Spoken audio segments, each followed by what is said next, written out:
আরেকটা প্রজাতি বের হবে, এর নাম ইয়াজুজ আর মাজুজ। এই সূরা কাহাফের কথা বললাম না, সূরা কাহাফের পিছনের দিকে আছে ইন্না ইয়াজুজ ওয়া মাজুজ মুফসিদুনা ফিল আরদ।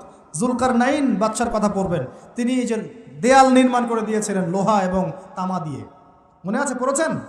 আচ্ছা, এই ইয়াজুজ আর মাজুজ যখন বের হবে পৃথিবীর পানি খেয়ে শেষ করে ফেলে দিবে একেবারে। এরা এত বেশি হিংস্র হবে যে এদের সাথে লড়াই করার মতো ক্ষমতা কোনো মানুষেরই থাকবে না। এমনকি ঈসা আলাইহিস সালামেরও নয়। ঈসা আলাইহিস সালাম তুর পাহাড়ে চলে যাবেন মুসলিমদেরকে নিয়ে, তুর পাহাড়ের ভিতরে মুসলিমরা সেখানে লুকিয়ে থাকবে, পৃথিবীর মেসাকার অবস্থা হয়ে যাবে, পৃথিবীর পানি খেয়ে শেষ করে ফেলে দিবে হিংস্র প্রজাতি। তখন ঈসা আলাইহিস সালাম আল্লাহর কাছে দোয়া করবেন, আল্লাহ এই বিভৎস জাতিকে ধ্বংস করো। আল্লাহ রাব্বুল আলামিন তখন ওই ইয়াজুজ আর মাজুজের এই কাঁধে, ঠিক কাঁধের মাঝখানে একটা ভাইরাস জন্ম দিবেন। কি জন্ম দিবেন?